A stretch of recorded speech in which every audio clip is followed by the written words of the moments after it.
Welcome back to Real Geek Media. It is Thursday, November 6th, 2025.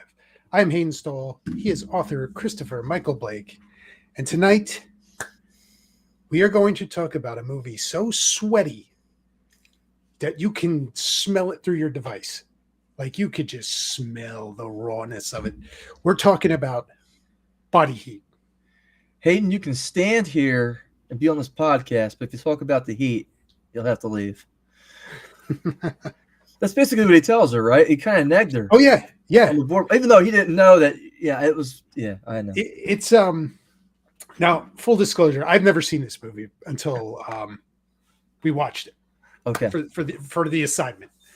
So I watched it going in first time.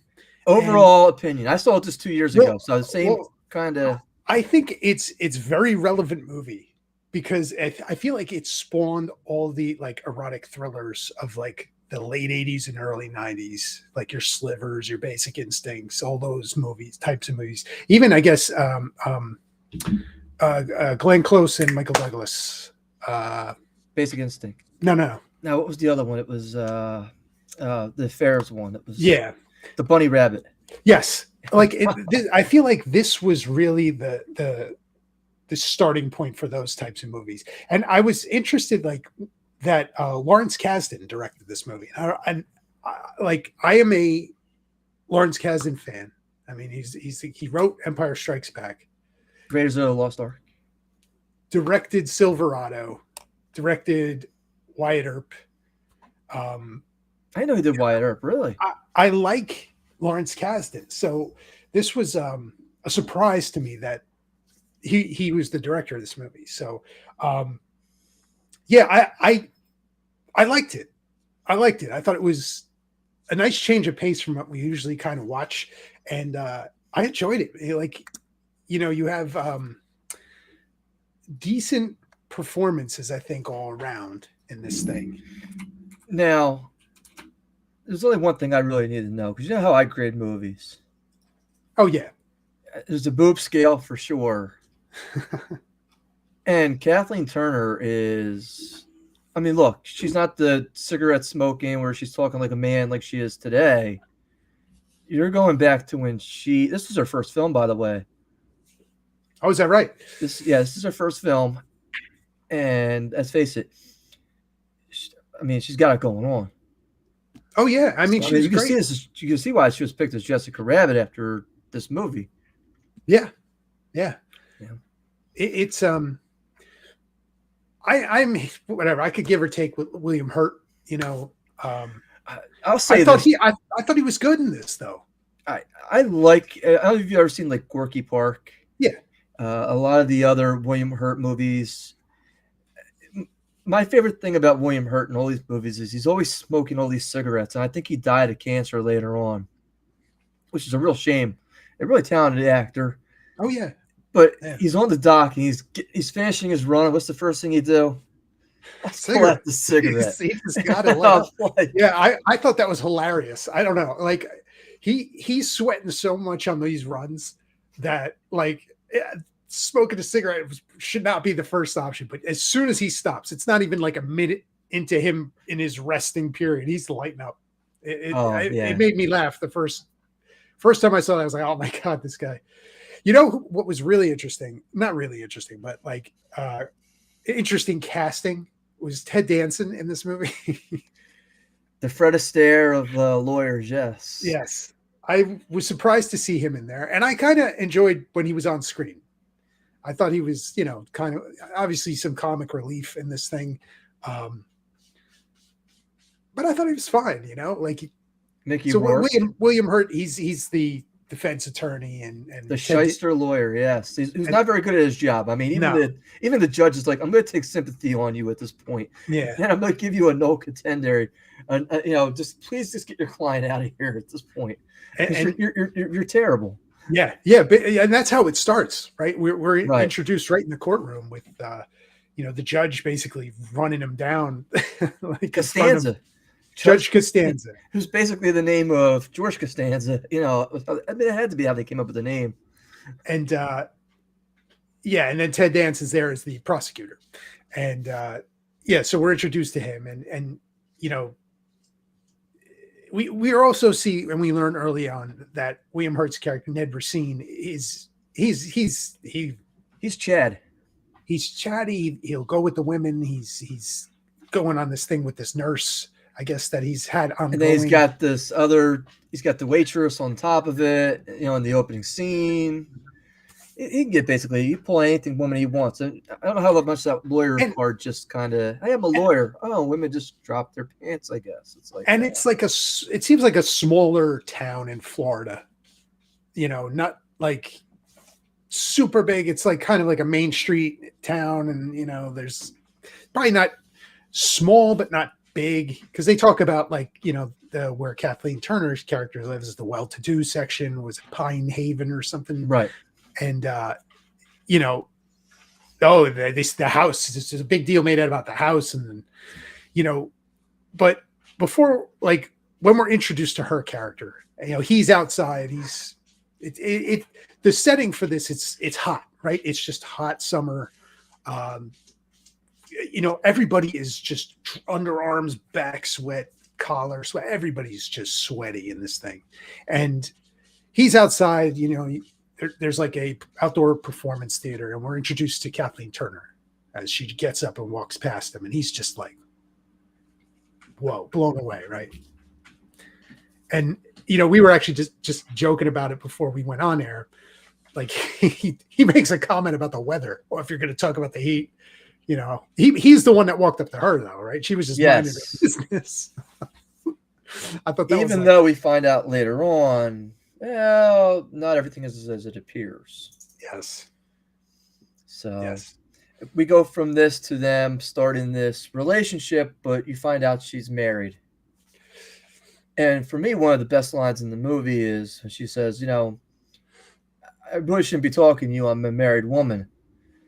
He goes, well, he basically essentially says, well, you know, I'm sorry to hear that, you know, but if you were happy, you wouldn't be talking to me. She goes, well, who told you I wasn't happy? He goes, well, you did. You didn't say you were happy.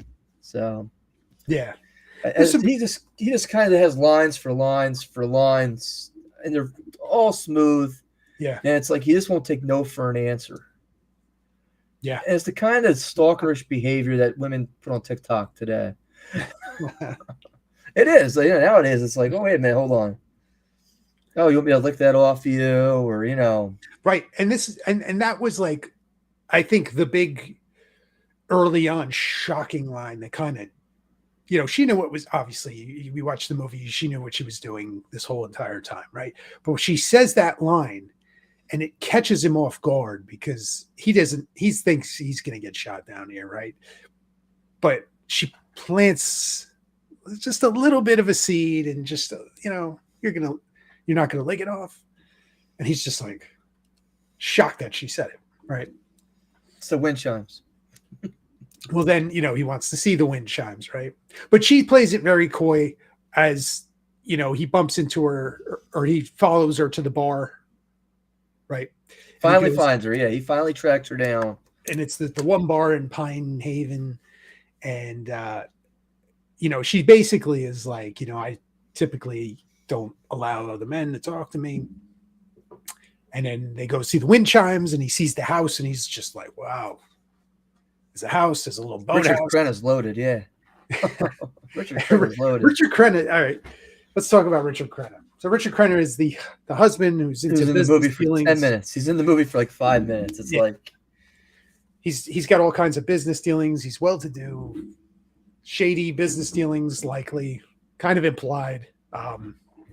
We never really see it, but yeah, he's not in the movie long, and man, I like Richard Crenna. So, you know, it's an interesting pairing. Like, I just don't see him with her, but, you know, the money is all kind of, I guess, what it's about there. Hayden, if every time I was asked to leave, or, hey, I kind of sensed I wasn't going to be happening. I was at a date's house, and, you know, we're not really matching or meshing together. And I was on my way out, and I kind of turned around and went, you know what? I decided to break her window Yeah. and then force myself upon her.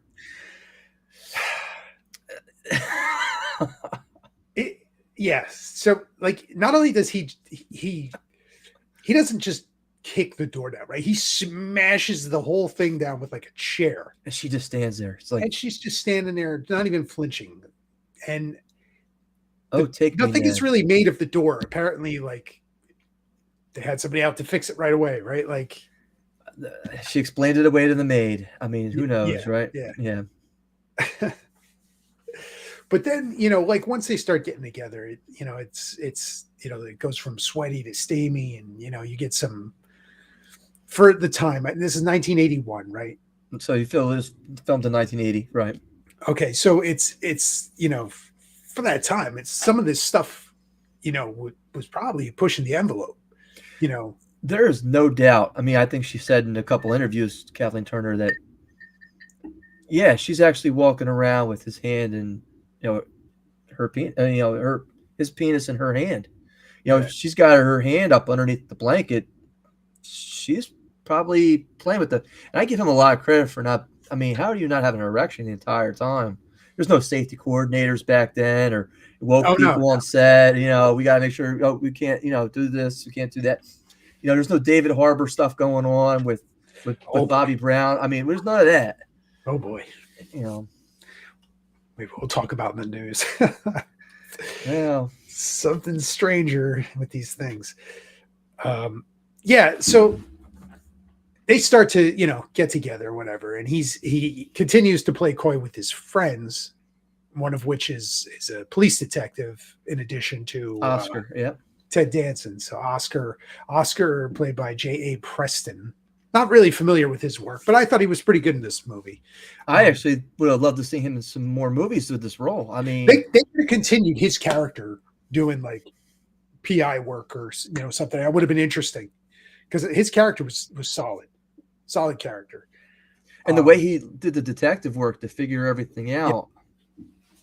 Yeah, and it's they're at the diner and they're just teasing him, egging him on, like, oh, who's this new lady friend of yours? Who's this? I live vicariously through you. Now you're going to tell me I can't get this information? I've been married for years. I can't live through you at this point. But and he must be Glenda, right? Glenda, the patrol officer. That's who you're come on now, the dispatcher. Yeah. And then she walks in. Yeah. Yeah, she stops at the table. Hi, Ned.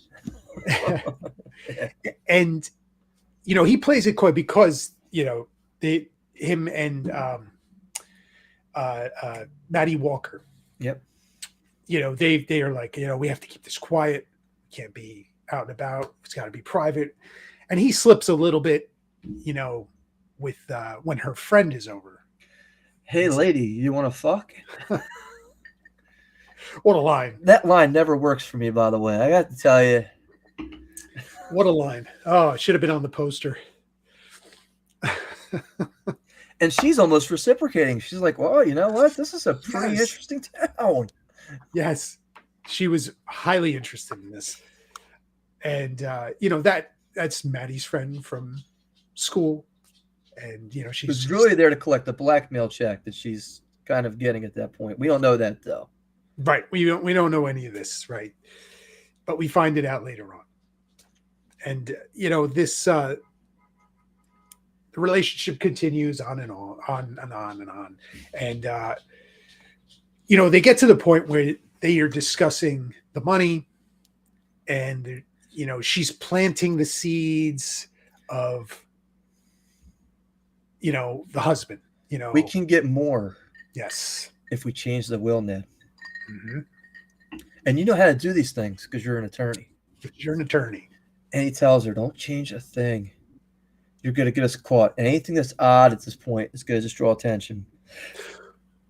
But even before, like, this is right around the time where they plot to kill him. Right? Because they talk about the will.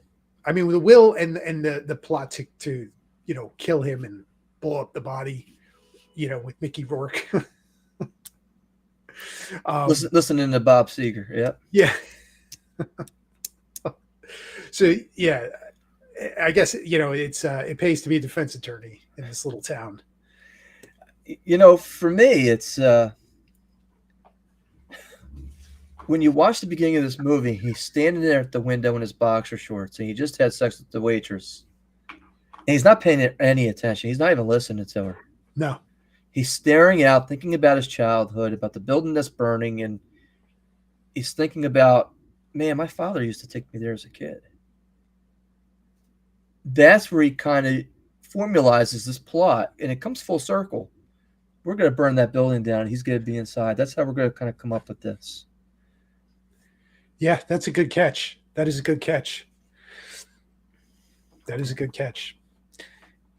So Richard Crenna, is there. He's home, right? He's in town, and they're in bed, and here comes Ned sneaking into the house with, the plan to just beat him, and they're just going to take his body rolled up in the trunk and plant it in the building with the bomb that Mickey Rourke's character built for this. Doesn't exactly go to plan because Richard Crenna hears a noise, goes to investigate, and he has a gun. He has the gun. And then Maddie's like, he has a gun. And who's got the gun? Struggle ensues. And, Richard Crenna gets bludgeoned, rolled up in a rug, thrown in the car. It's almost a good murder plot. I mean, at that point, you think it's plausible that, you know what? They've got their bases covered. They could get away with this. It's at that point where it's like, this is actually a solid way to off somebody. Hey, he messed up trying to blow up the place, and right, it didn't work out for him. And then we're back to the Wills, because he gets called in because there's an issue with the will. What do they call it? The Goosen or the Goosar or whatever it was. The Goosen error. Yeah. Where nobody could profit and everything went back and the will became invalid. And I forget what the term of it was. It was, or why it was invalid, but he added something that made it invalid, and he didn't actually even do anything with it. Maddie had forced the whole thing. She did the whole thing. And he has to sit there and suck it up at this point because he knows he's complicit. Yeah. And that scene, you could see, like he acted that very well, where he's sitting there in the room with the attorneys, with the prosecutor, his friend, his close friend, Maddie across the table, and the I guess what was it, the sister? The sister with Richard Crenna's character's sister. And he's sitting there just taking it on the chin, basically. And he has to, because he can't say anything at this point. Like, he's on the spot. And he tells her after, as they're walking to the car, he's like, what are you doing? And then we see Ted Danson dancing around in the background. I want to say even before that, when they're sitting in there's a joke that's told by Ted Danson. All the attorneys light up cigarettes, and they go, "Oh, aren't you going to smoke too?" And he goes, "That's all right. I'll just breathe some of yours." Yes. Yes. Everybody. I mean, it's not like today where everybody has to step outside and go down. The Marlboros are free flowing at this point. Yeah. Ted Danson's character had another good line when they're talking in the, I think they're in the diner, and he says to him, guys, they'll think, if you could think of like 50 ways to get away with, that was Mickey Rourke. No, I thought that was Ted Danson that said that. That was Mickey Rourke who said that. Mickey Rourke is sitting up on top of the bunk, and he's talking to him, trying to talk about doing this. Yeah. He says, "You were the one who told me. If you can think of 50 ways to commit the crime, and 25 of them you can kind of solve, you're a genius. You're a genius, and you are no genius, my friend." Yes. I thought that was a good line. Yeah. So Mickey Rourke's kind of hip to kind of what's going on, but he's indebted to him because he's helped him represented him in court and helped him, with this charge. So, he's paying back the favor, but he does tell him at one point, he's like, he's going to get a different attorney. Like, don't go down this path. But there's a scene in between all this where the police are kind of on to him and they bring him down. It's not for direct questioning, but hey, we just want to get a statement from you, buddies. You don't have to have an attorney present, but we just kind of want to know how long have you been seeing her? Mm-hmm. Oh yeah, by the way, out in the hallway, we got the niece and we got the sister, and she happened to saw somebody with Maddie Walker a couple weeks before this whole thing happened. Maybe you want to go out the back door. Mm-hmm. This way you don't get seen. And he stands up and says, all right, guys, I'm going to go out the front. And he goes over and he introduces himself to both of them, and neither one recognizes him. And then they go to the diner. Yes, then they go to the diner. And Ted Danson comes in. I need my 2 iced teas. He gets his 2 iced teas. And he says, you won't believe what the poor girl identified. You know what the perpetrator looked like, Hayden? He was a Cuban with slick back hair. 7 to 8 inches, right. And angry. And she had never seen one that was angry before. Yes. And the sad part is she got up because she had a nightmare. What kind of nightmares do you think she had when she went to sleep? Oh, boy. Yeah. Something to that effect. It wasn't quite, but yeah. Yes. Yeah. And he's laughing about it. I mean, at this point, he has to think that his friend is maybe somehow a suspect. And he's still meeting with him and still got the banter going. They probably, even though he's probably even involved, when they break into his house, they're waiting for him after. Yes. Sitting there waiting for him. Hey, you might not want to do this. Well, no offense, guys. She appears to be the fuck of the century, and I'm going to go over there and get all I can, And they're trying to tell him, like, look, you might not want to do this. And, of course, he's already knee-deep into the shit at that point. Oh, yeah. Yeah. What was the line he used? He says, if I'm going to need a hat because it's shitting on me so much. Yeah. And, it's it just starts to get away from him. Everything's starting to get away from it. Everything is getting a little crazy. They had decided to not see each other, just keep their distances, just for appearances. It wouldn't look right if we were doing this. But it doesn't exactly go that way. No. It doesn't exactly go that way. We start to find out that, or you start to see Ned he's starting to try and piece this together. What is going on here? Well, it kind of starts with the glasses, right? Mm-hmm. What do you mean there were glasses? I didn't realize he wore glasses. What do you mean he needed them to drive? I had no idea. Oh, what do you mean the glasses are missing? The maid may have taken them. This is a little far-fetched now. The maid maybe took them. And then, of course, what happens next? Oh, well, while you were in that hotel in Miami from 3 to 5, there were about 14 telephone calls placed to your room, and you didn't answer any of them. And he starts to try to answer, and he goes, stop.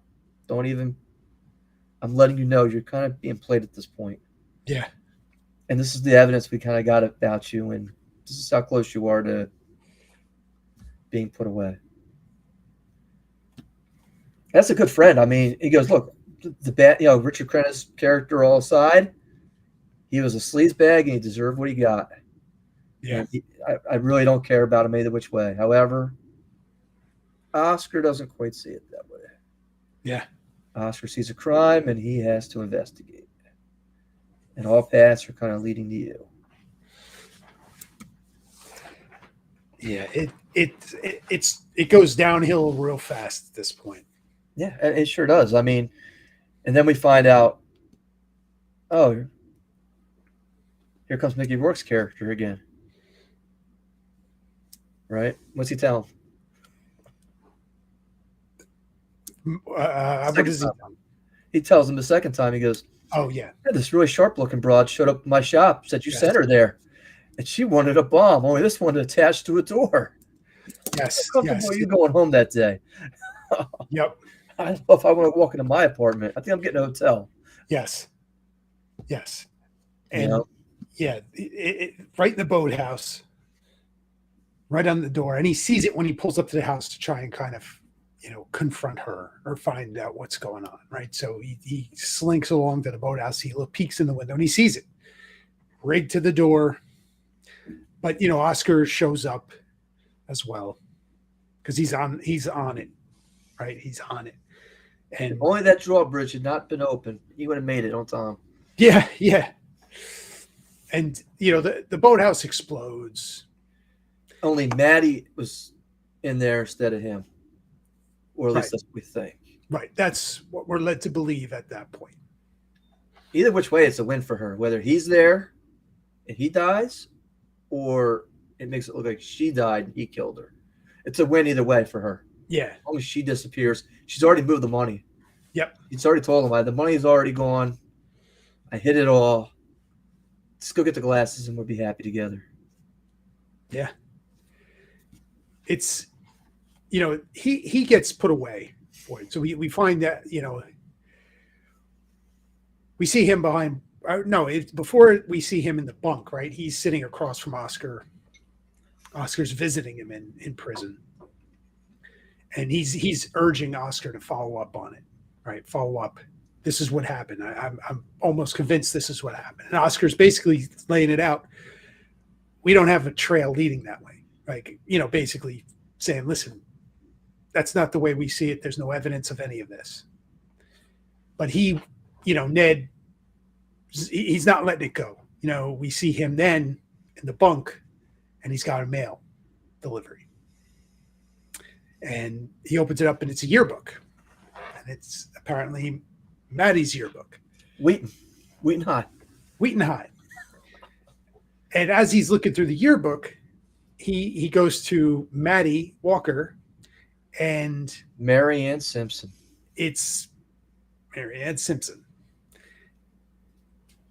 And, first he goes for Maddie, right? And it's not her. It's the friend that we were introduced earlier.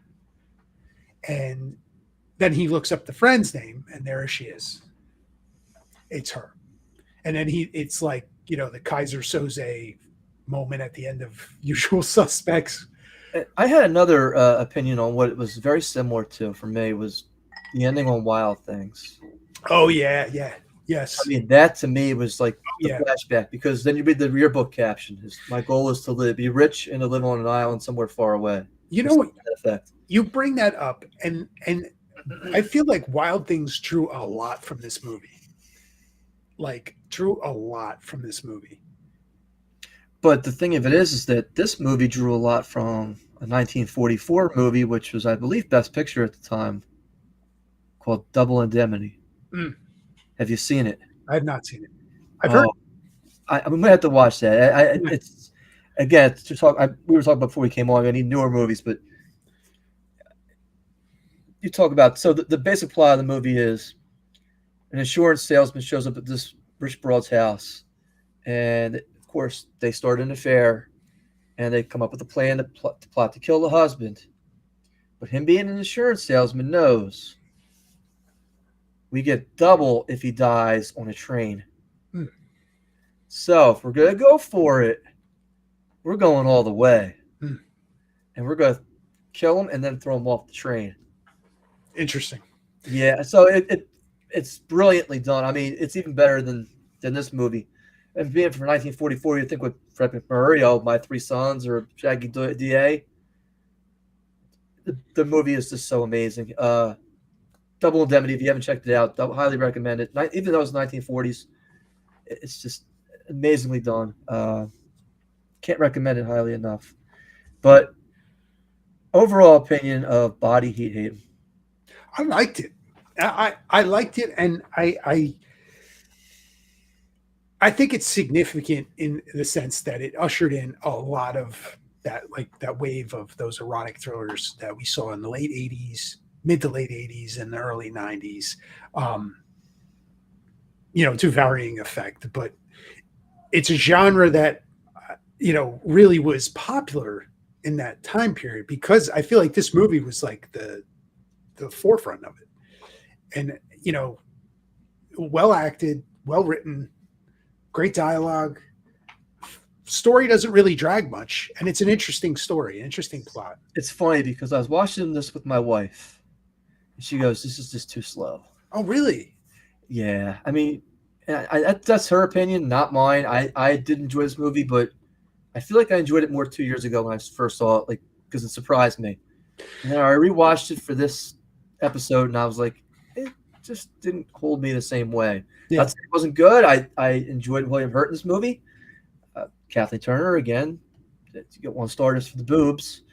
The snappy dialogue and Ted dancing around. I give it another. Look, for me, it's 3 stars, but yeah, 3 solid. I think I'm experiencing what you did when you saw it 2 years ago. I enjoyed it. I highly enjoyed it, and I recommend it. Check it out at least one time. It's worth it. Hayden, 2 weeks from now, we're going to be reviewing Predator: Badlands. So I just wanted to say that before we went to our box office hits for the week. And if you remember, 2 weeks ago, I told you I was going to hit you with the Greg Valentine. Yes. And then put you in the figure 4. Yes. So we have to find out. Did it happen? Who won? Who won? What happened? 3 movies. First one was The Black Phone 2. You said 14 million. I said 23. Actual retail number for the opening box office number that weekend. By the way, it's number 1 again this week, by the way. Yeah, so it went from number 1 to number 3 back to number 1. Interesting. Yeah, well, movies usually don't do that, but there's probably not much out. That's the rub. 26.5. Ooh, wow. 1 for 1. Here we go. Good Fortune. The Keanu Reeves Angel movie. Bombed.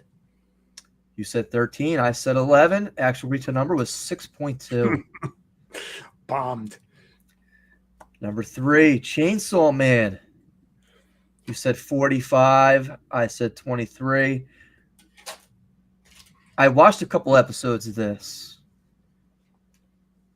and it's a lot grittier than Demon Slayer. I'll say that. The character just basically wants sex all the time, and they're beating each other up. I mean, beating the shit out of each other in this TV show. And I'm like, and they're using curse words, which they usually don't use in Demon Slayer. And I'm like, so it's a lot grittier. Actual retail number was 18.2. I go 3 for 3 and run the trifecta. I'll get the back. I gotta pull this thing out.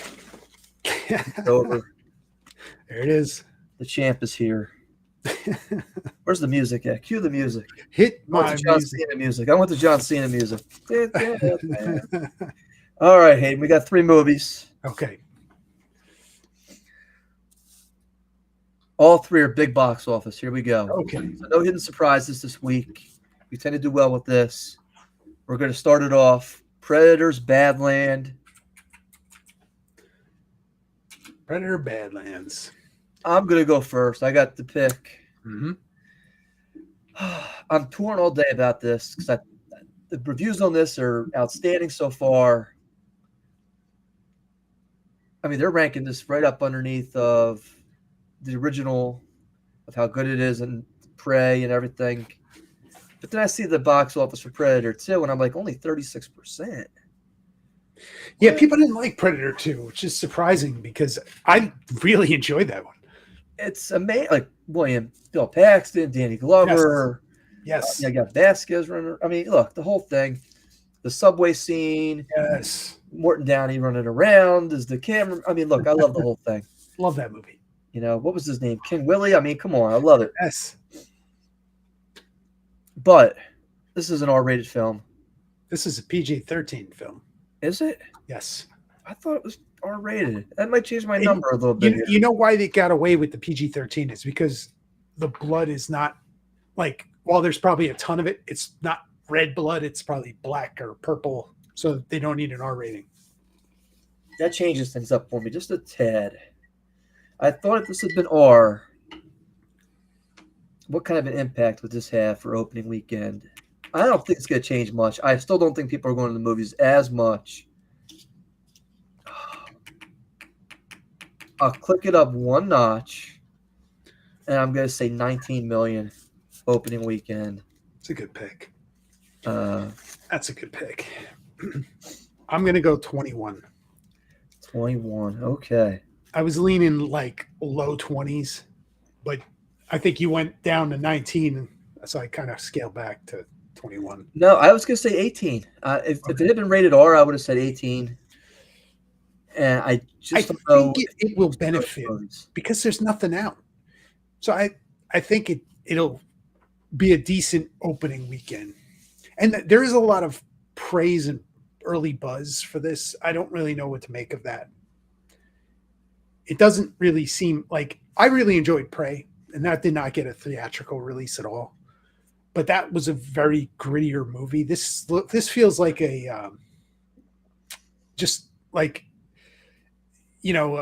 almost like a buddy cop movie, right? Like you have to team up with the android and the Predator, which is an odd pairing, but we're going to go see this thing and we're going to talk about it in 2 weeks. Next week we're going to see it, and then we'll talk about the next week after that. Second movie up, your boy Glenn Powell, The Running Man. When is this open? The following week. Okay. I think it's the 14th. Running Man. I just want to check the opening. Now, initially when this movie trailer came out, I was like, what in the world is this?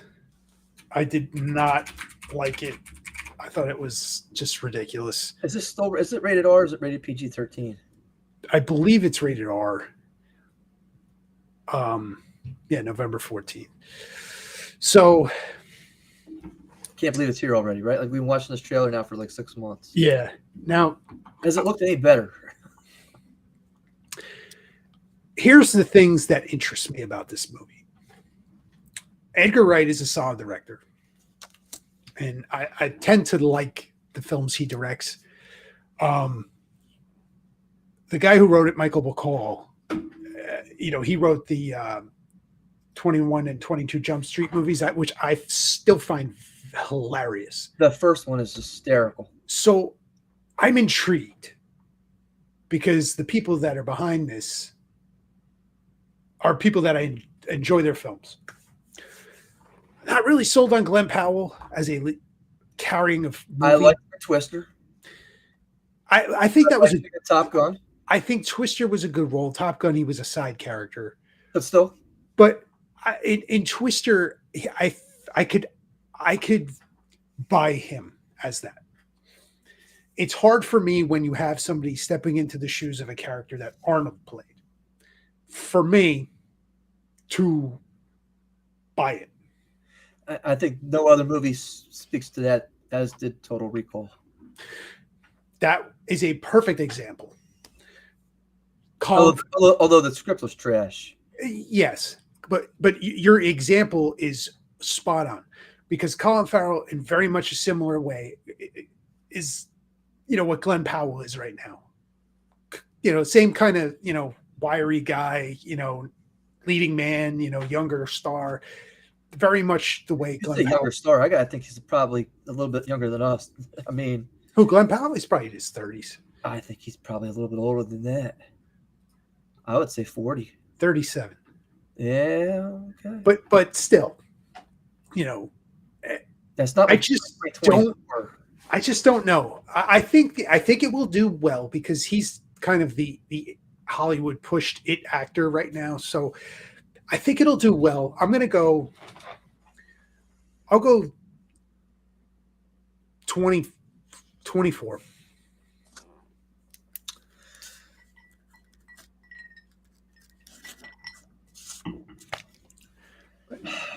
I actually believe, despite the R rating, that they're banking on this thing to be a huge blockbuster for Thanksgiving season. Just as a guess, that's just my. They've been saying it now for a little bit. Glenn Powell is our new Hollywood box office guy.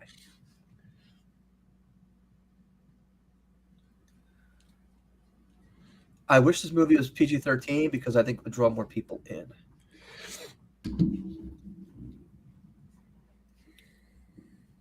I think I'm going to go a little bit higher. I think I'm going to go 26 and a half.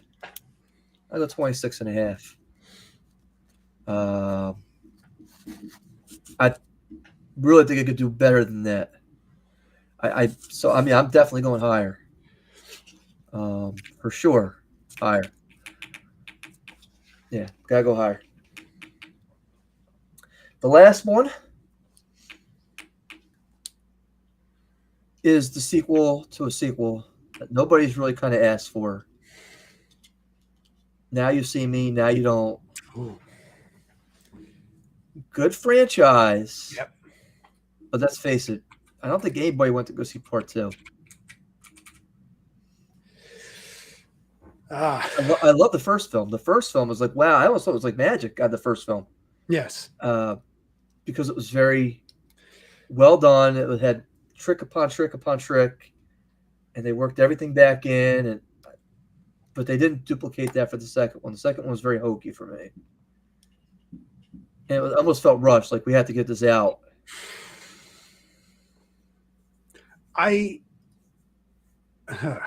Yeah.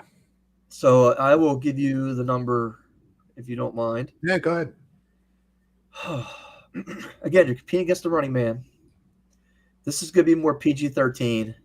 Something that you could probably take the kids to go see if they're 10, 11, 12, 13. If they've seen the other movies, they might not have. I mean, I think the first one came out 11 years ago or so. 11 seems to be the predominant number I'm thinking of. I'm going 11. 11? Going to go 11 there. All right. I mean, I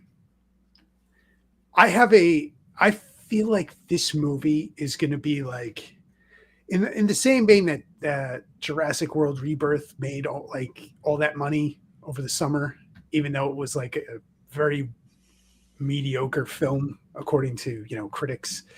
I feel like this is going to be a hit because the other two, I think each one grossed like over 300 million.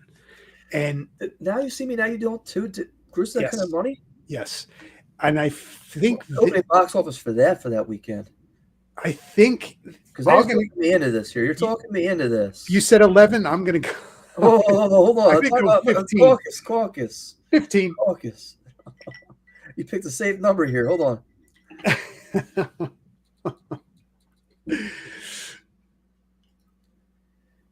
You're talking 2016. What was its box office weekend?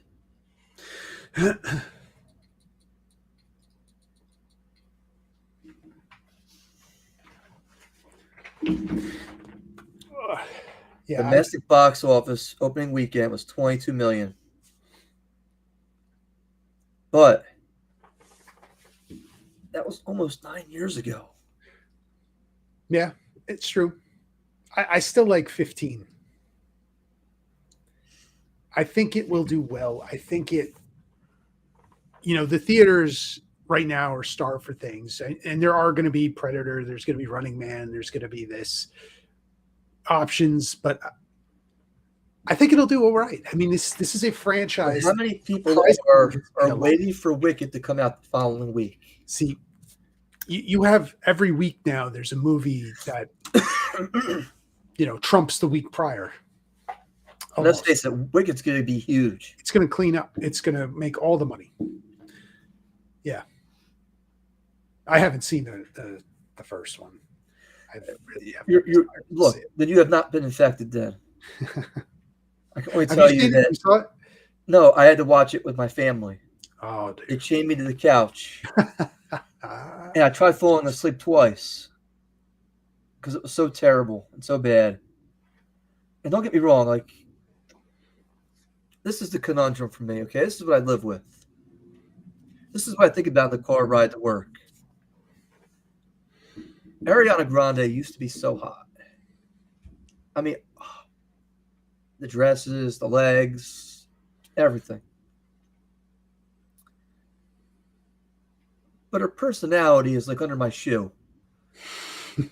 The things that she says about Americans, why she's in France, oh, I hate them, and it's like, yeah,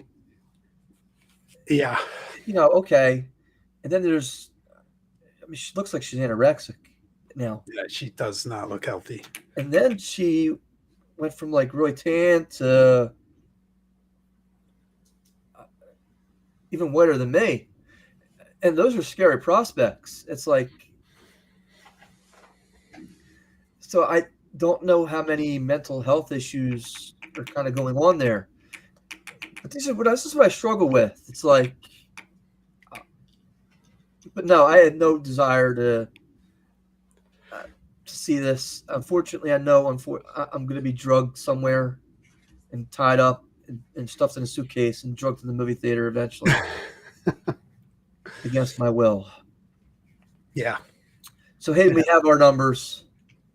I have the belt. I feel comfortable still. I thought you can come. Come for it. But I'm going to throw you right over the top rope like a lumberjack. It's going to be a Thanksgiving bash. Oh, don't worry about the bash. I'm going to run a promo on you, and we're going through the table. Table, ladder, chairs match. Hey, I'll see you in 2 weeks, but I'll see you at Predators Badlands first. We're coming up next with the news. Yes, stick around. We'll be right back with the news.